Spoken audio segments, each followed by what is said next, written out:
gets us a lot of feedback. But this was an attempt to reach out beyond that, get additional input from the community in terms of their assessment or satisfaction with our programs. So this is not really facilities focused at all. It's really aimed at our program activities and what people like, don't like, and what might be missing. So it's also important to remember that this is a qualitative study. It's not, even though there are a lot of numbers, a lot of feedback, and you'll see graphs, it's still a qualitative survey, and it's one of its biggest values is to establish a benchmark against which we can measure changes in satisfaction over the future years. So in another couple of years, we would do this again. And many towns, probably most towns, do this, and it's a great thing for us to embark on. The town contracted with Obanda LLC, which is a consultancy company that worked with us on this.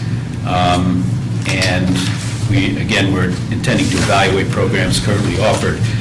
So in addition to meetings with staff and members of ProStack, of which there are many over the summer, going back to the spring actually, we had extensive community outreach, as we always try to do. So there were really three elements of that: stakeholder meetings, all of the stakeholders that worked with the town on programs, whether it's the Y or the Mustangs or you name it, the Flyers. I won't go down the list because then I'll leave someone out. But they were invited, and there were meetings with them, group meetings where they came and met with ProStack and with staff, as well as one-on-one meetings with program providers. So stakeholder meetings, one-on-one interviews with the program providers and potential program providers, other people who had ideas for adding to our program menu here in the town, and then a web-based questionnaire. So I think this is a great thing to embark on, a good step for the town. Staff has done a lot of work on this, and as did Sandy Hammerly, simply coordinating from ProStack's participation. And it's a shame she couldn't be here tonight, but with that, I'll turn it over to Patrick, who will lead you through the results and conclusions. Thank you. Thank you.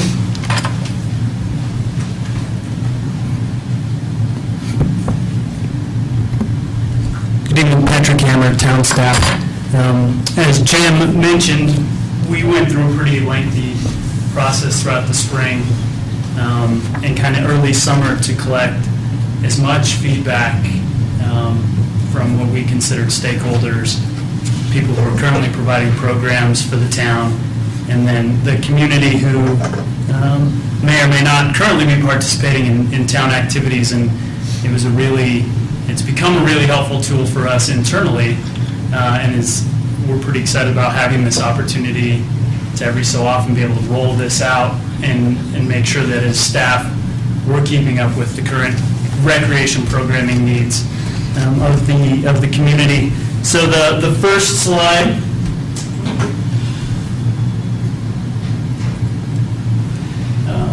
we'll kind of just overview some of the feedback. What we did is we took stakeholder feedback, the one-on-one interviews, and looked at the responses from the community questionnaire, and we were able to identify some areas of strengths that were pretty consistent in those three areas from the feedback. The town's been recognized as a quality provider of youth programs through some of the internal programming we do and through the extensive partnership with outside entities and the associations, Mustangs, Flyers, Monarch Little League, Superior Rugby, YMCA, who provides a great deal of our youth sports. We also heard overwhelmingly that our aquatics programs were very popular, both for what we consider kind of just our general daily use, swim lessons, which we had a fantastic year for swim lessons, and then the continued partnership with the Rock Creek Flyers, who also have had a great year.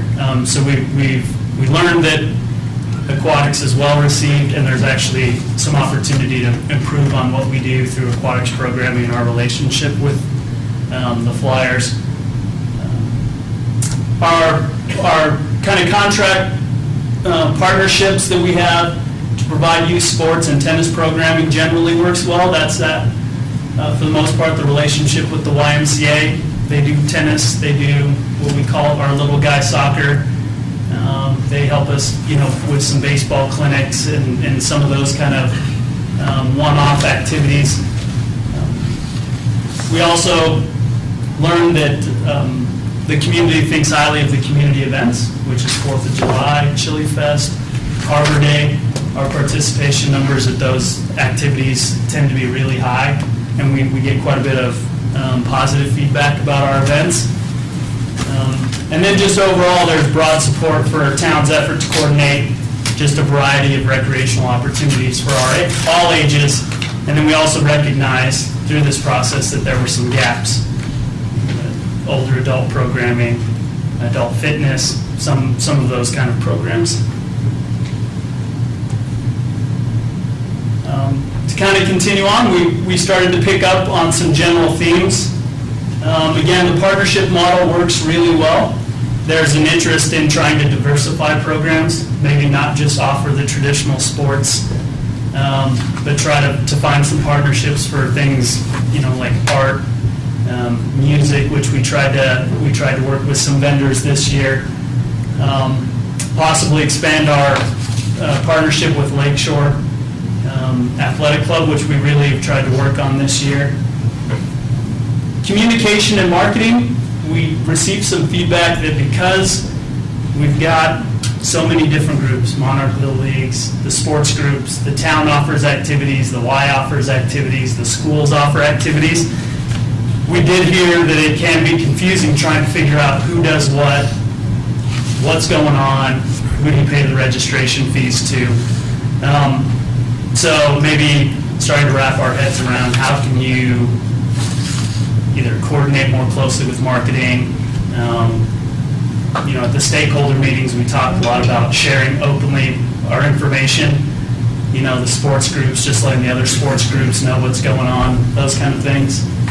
We learned that there's actually a growing need for what we're calling net-based sports, which would be pickleball, which if you're not familiar with it, it's almost kind of a like modified tennis. And badminton. So a short court, you play with a wooden paddle, almost something like a wiffle ball. It's actually the fastest growing, one of the fastest growing sports in the country right now. Tennis, our tennis program has actually grown over the last couple of years with the partnership with the Y. We had some requests for badminton and requests for sand volleyball, which we thought was interesting and a great way to use the existing facility at Purple Park. And as you would imagine, we had some comments about the lack of indoor facility and the capacity of our current outdoor facilities limiting just some of what we can do. And that goes for sports groups who are going to inevitably grow.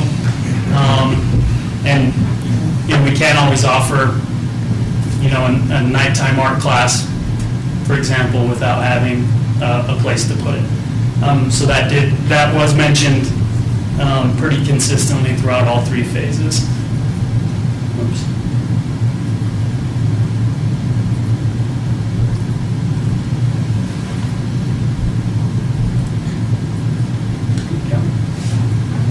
We recognize that there were some opportunities that we could improve on, and these are steps that we've actually started to take almost immediately once we were able to look at all the feedback. There was a strong desire for more drop-in programs, kind of the one-off opportunities, lower commitment. It's something we can throw out. You can participate on a Tuesday night to play pickup basketball, typically free, and just takes staff kind of spreading the word and coordinating. Demo and learn how-to programs. The best example of that would be what we've done with slacklining over the last year. We coordinate bringing in given slackline up to the new park. we're going to take you from something that's brand new and conceptual. We're going to teach you from the very basics and try to give you some kind of knowledge about what the activity is by the end of the program. Those have been very, very popular. Again, the town's current acquired programs are well received, and there was requests to update our curriculum, stay current with what we're doing, find ways to partner with the flyers, make sure that we're, not just rolling out the same program for the same kids year after year. We also learned that the parks, open space, and trails are very popular, and there was some opportunity for us to provide outdoor education programming. An example of that was working with Project Coyote and some of the Coyote education, working with the Keep It Clean project for some of the trail and creek cleanups, those kind of activities. And then we also learned that there's some limitations on what we can do from the participants' perspective, and we do get requests for, why don't you do this? Could you offer this program? So there were some requests to dedicate more resources. When we get into working, we'll use soccer camp, for example. That takes all of us almost all day to try to coordinate getting several hundred kids in camps, which means we maybe don't have as much attention to pay towards some of the other things that are going on during that same time frame.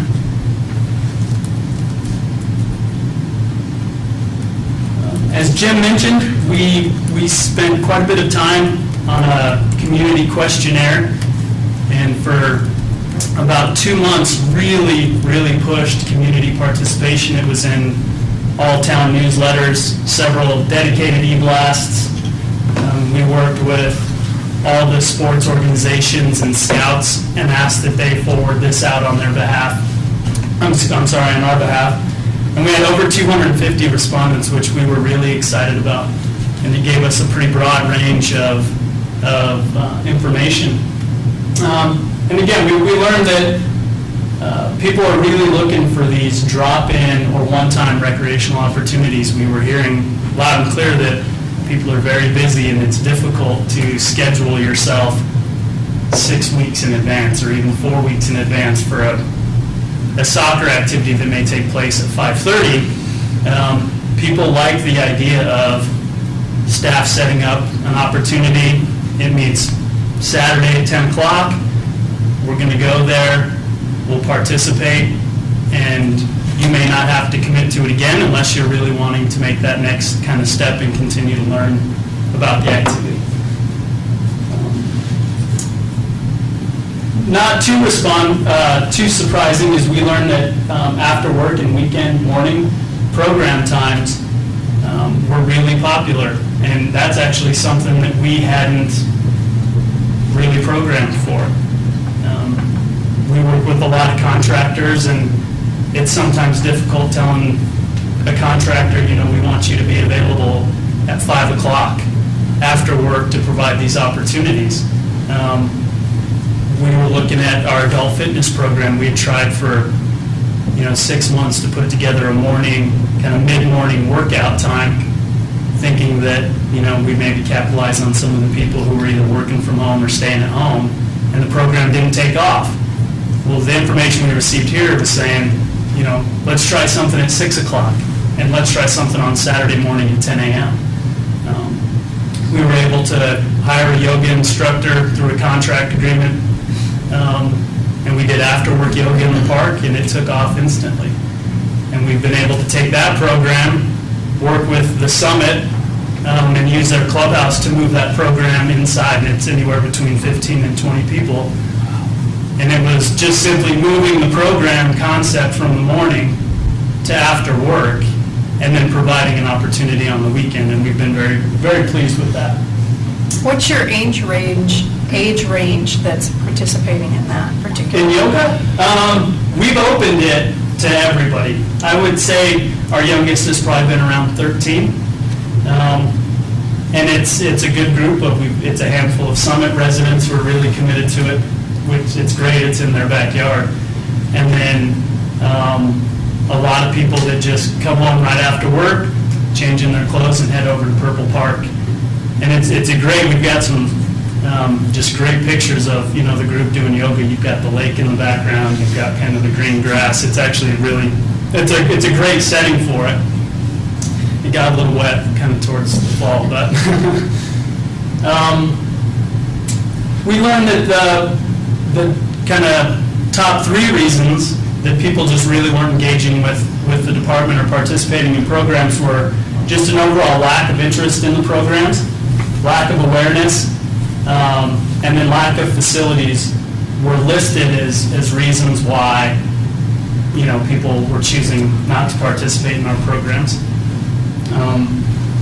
And that's kind of given us the motivation to say, okay, this is what we're currently doing.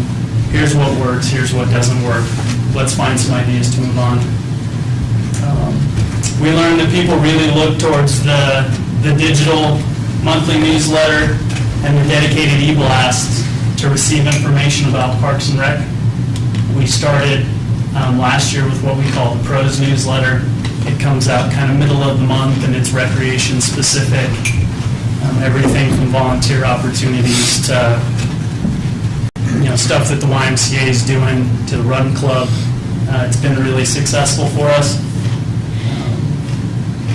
And then, as you can see kind of at the bottom, fitness and wellness programming, the aquatics again, and youth athletic leagues were actually listed as programs to either expand or enhance. And we've started to work on elements of trying to bring in fitness programmers. We're working right now with trying to identify an outdoor boot camp for after work and weekends. And we've been able to chat with several contractors who provide those services.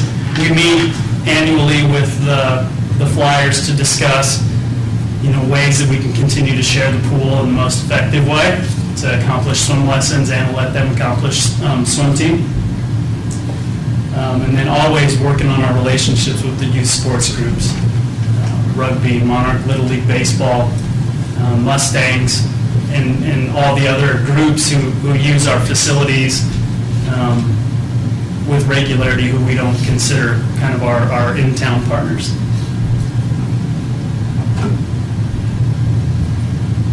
Do you think it would be okay to, I was just, in terms of time, maybe skip the next 2 slides and move on? Would that be okay? Absolutely. Okay. Implementation to date, this was using the information we've collected after work yoga in the park. As we've kind of discussed, it's been very successful. Enhanced promotion of the fitness boot camp in the morning. The gentleman rents the fields from us. We've never advertised for that program before. We've been putting it in our publications, and he's actually collected a handful of people who didn't know it existed, who are now participating through him, paying the fees to him, but he in turn rents the fields from us at our field fees. Developing a partnership with Lakeshore Athletic Club.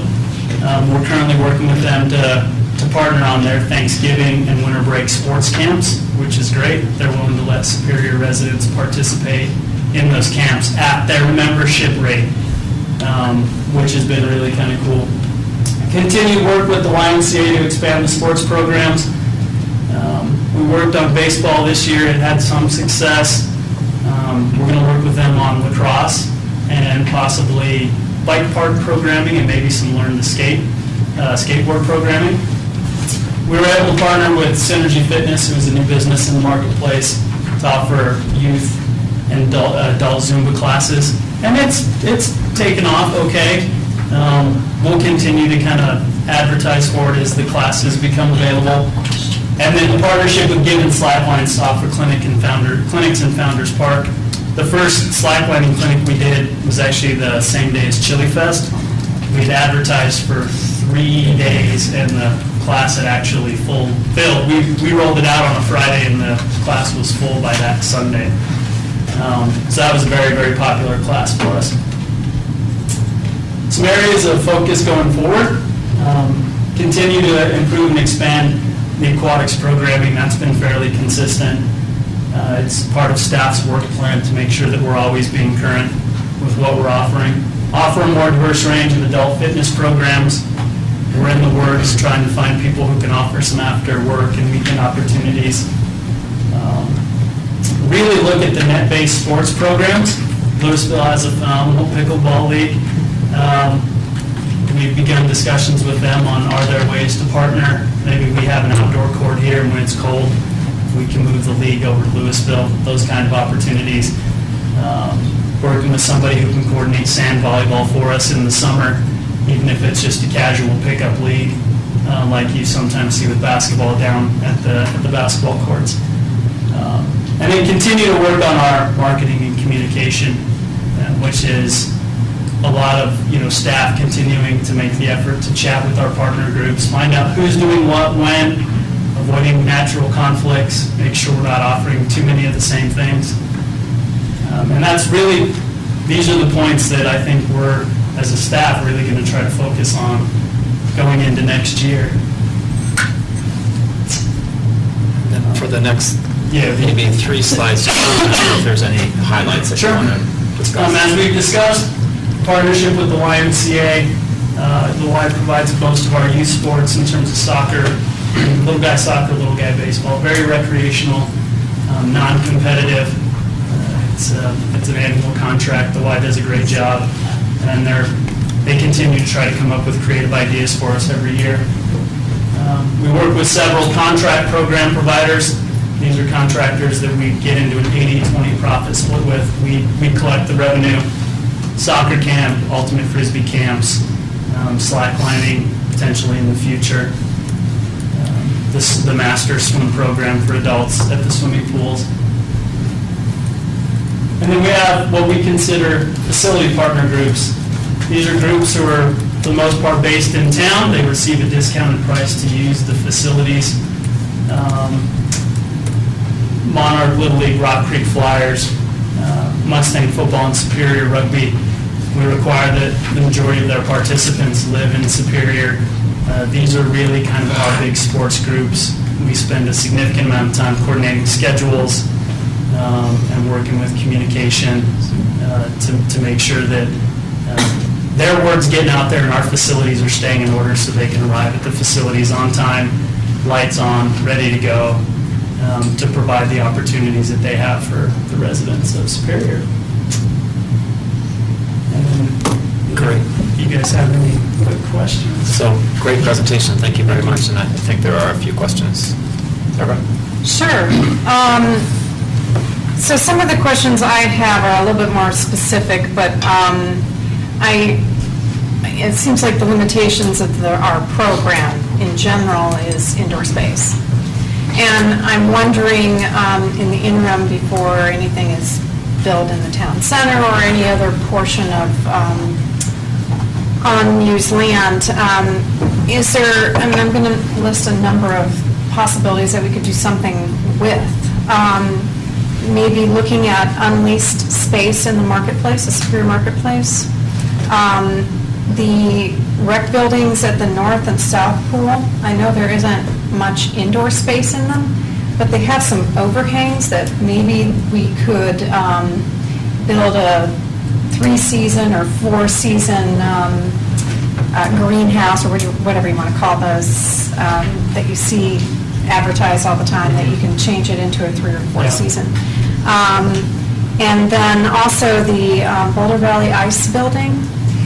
I know we've talked about, we have first right of refusal, and we could use that building. I don't know how much it would cost to take it down and set it up somewhere else, but it would be a great facility for any kind of indoor net-based sports, drop-in sports.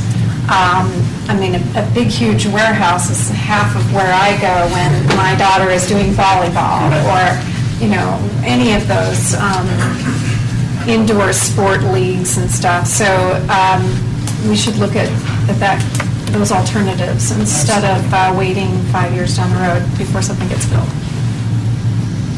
Lisa? I was happy to see a nod to things like bird watching and other things at the park, and I hope that we do take those comments seriously about having trailhead educational things. I know that we have a lot of knowledgeable people in town that could probably volunteer to run some of those, and I think that would be just great. I didn't see a lot of comment. I saw a lot about the swim team and the swim lessons, but I did not see, and one of the things I hear a lot from residents is that it's too programmed and that they can never get in there to just swim themselves. And so I guess I'd like to see some kind of report about how much time is sort of how much time that's attractive is available to others, because Saturday mornings it's a swim team, or times when people might want to otherwise be there, and that's been, I get complaints about that a lot. While programming is nice, that's, to me, it's the residents' open stuff that's actually as important to me. I think it's a great response rate. The plus or minus statistical properties are good, assuming it's random, but hard to know. But I think it misses some key questions. And to me, the biggest set of key questions that I didn't see in there that always should go along with the satisfaction is willingness to pay, that sort of thing. I didn't see anything about that, and that's a really huge gaping hole to me.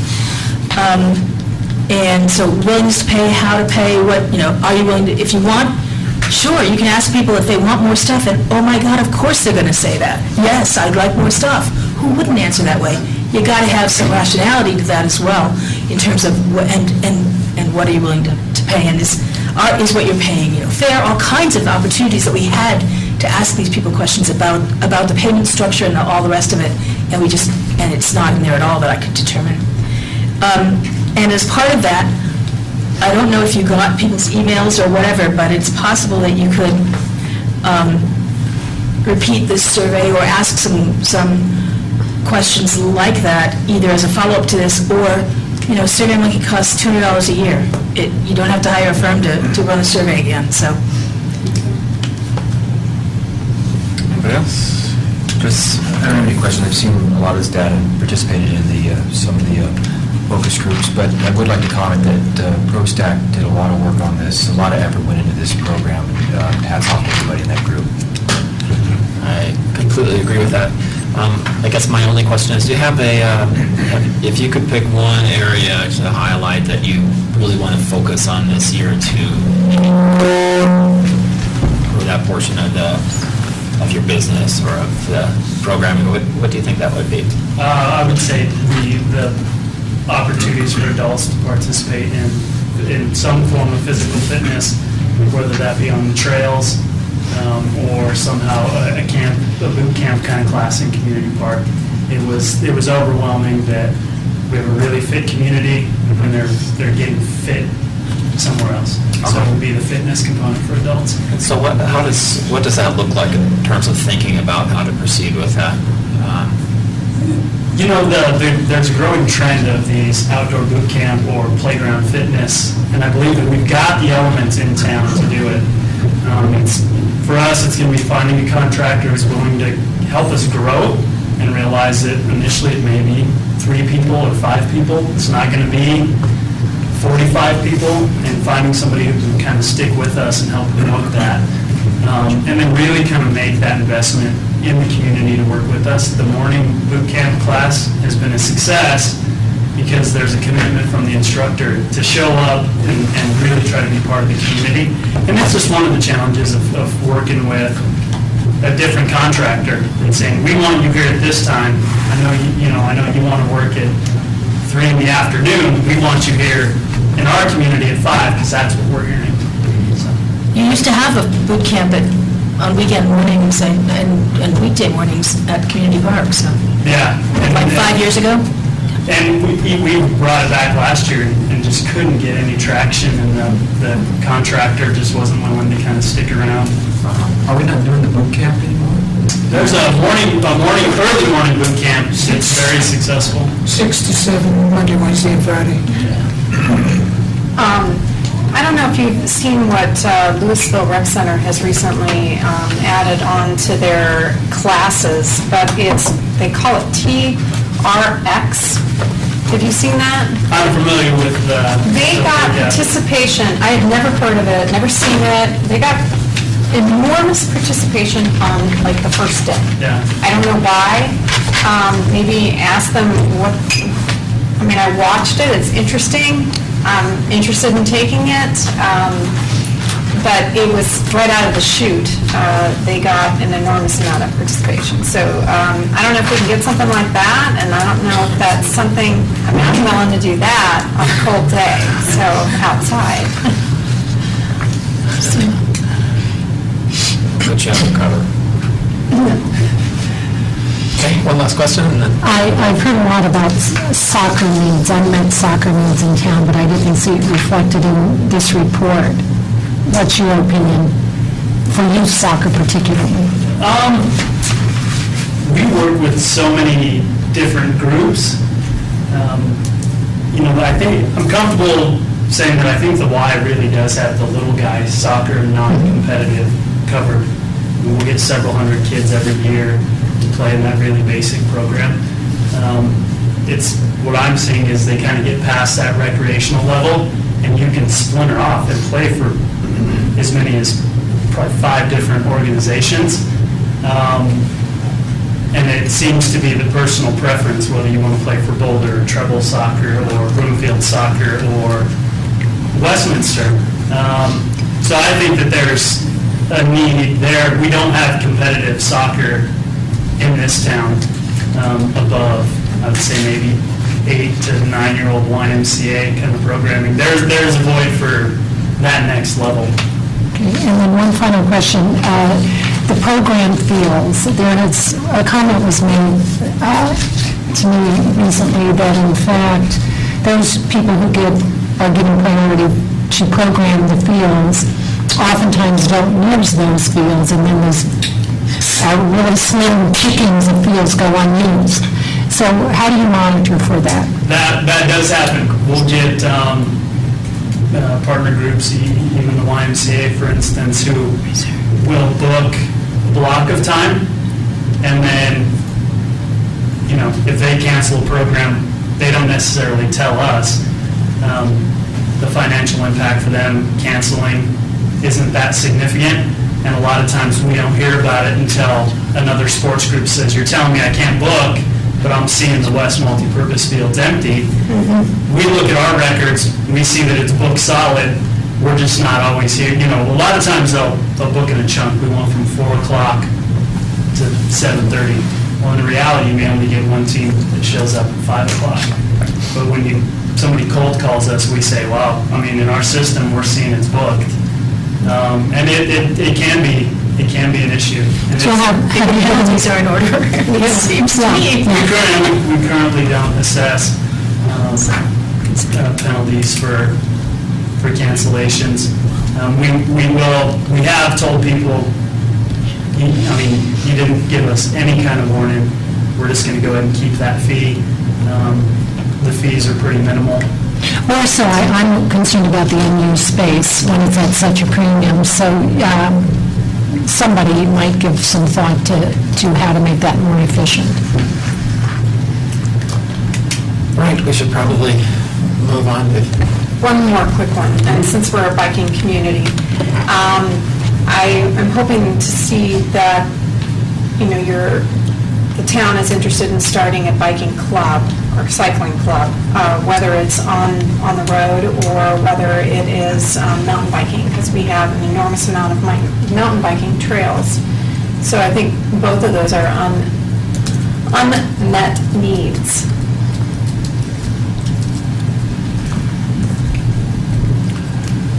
Great. Well, thanks again for a very nice presentation. So, with that, probably should move on. Yes. Thank you, Mayor. Next up for the work session, we have 3 interviews for advisory committee. We have 2 interviews for the planning commission vacancy, which we have 1 of, and 1 applicant for OSAC. They've listed OSAC or ProStack. Currently, we don't have any vacancies on ProStack, and we have 2 on OSAC. The board interviewed, we have 6 applicants total for the planning commission. We interviewed 4 on October 28th.